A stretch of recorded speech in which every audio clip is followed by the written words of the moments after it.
Comitel ricerca un programmatore per ampliamento organico. Luogo di lavoro Pordenone. Titolo di studio in ambito informatico. Buona conoscenza gestione database. Dimestichezza con linguaggi di programmazione, in particolare linguaggio C, Java, JavaScript, PHP. Per candidature inviare curriculum a info@mediatriveneto.com oppure telefonare allo 0434 31 63 25.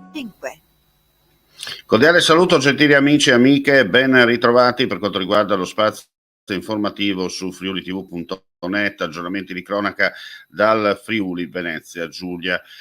I vigili del fuoco del distaccamento volontario di Codroipo, coadiuvati da quelli di San Vito al Tagliamento, sono intervenuti poco prima delle 17 di oggi in via Tagliamento a Sedegliano per incendio di circa 400 metri di argine del fiume Tagliamento per un totale di circa 6.000 metri quadri di vegetazione interessata.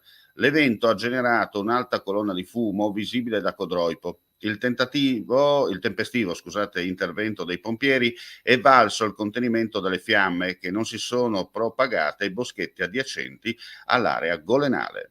E ora ci trasferiamo a Monfalcone per importanti novità per quanto riguarda il canale Valentinis. Proseguono infatti i lavori di riqualificazione delle aree limitrofe al fine di rendere il punto più a nord del Mediterraneo un importante punto nevralgico per la città. Con la realizzazione dei lavori già in corso d'opera, il mare entrerà in città, creando l'opportunità di arrivare e partire via mare da Monfalcone.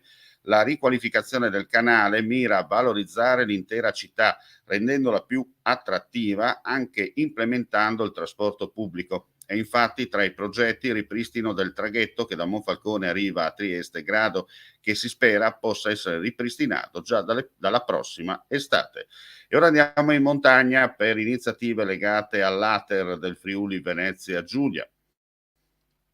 Nuova tappa dall'8 luglio a Tolmezzo per la mostra Ater 100 anni di persone, che dopo essere stata proposta nel capoluogo friulano in occasione delle celebrazioni per il centenario dell'azienda territoriale per l'edilizia residenziale di Udine, è diventato un evento itinerante. Già allestita a Palmanova e Gemona, l'esposizione, che raccolta più di un secolo di attività attraverso video, interviste, immagini d'archivio, testi e grafiche, tocca ora il capoluogo carnico e il territorio dell'Alto Ater udinese, ed è una realtà molto presente e radicata. La mostra sarà inaugurata l'8 luglio alle ore 17 nella corte interna del palazzo, che ospita la sede della Comunità Montana della Carnia, in via Carnia Libera 1944, numero 29, dove resterà visitabile a titolo gratuito fino al 31 luglio prossimo. E ora, prima di chiudere, vediamo un attimo la situazione del meteo, perché c'è giunta l'allerta della Protezione Civile del Friuli Venezia Giulia, la numero 9 del 2022, perché dalla mezzanotte alla mezzanotte del 5 luglio allerta gialla per rischio temporali forti su tutto il Friuli Venezia Giulia. Ripetiamo, l'allerta scatterà dalla mezzanotte fino alle ore 24 di domani. Allerta gialla dunque numero 3 per quanto riguarda l'alta probabilità di forti temporali su tutta la regione. E con questa notizia chiudiamo qui questa edizione flash. Ulteriori news come sempre sul nostro sito friulitv.net. Grazie per la visione e l'ascolto. Non resta che augurare a tutti voi un buon proseguimento di giornata. Comitel ricerca un programmatore per ampliamento organico. Luogo di lavoro Pordenone. Titolo di studio in ambito informatico. Buona conoscenza gestione database. Dimestichezza con linguaggi di programmazione, in particolare linguaggio C, Java, JavaScript, PHP. Per candidature inviare curriculum a info@mediatriveneto.com oppure telefonare allo 0434 31 63 25. Vuoi assaggiare una birra dove al suo interno scopri la specialità tipica friulana?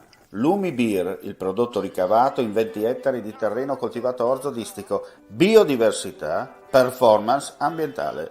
Lumi Beer nelle sue 5 versioni disponibili, 4 per consumo veloce e dissetante e la versione Magnum per intenditori. Lumi Beer si abbina a qualsiasi palato. Lumi Beer è un prodotto esclusivo Azienda Agricola Pancera, il buon seme, i buoni frutti.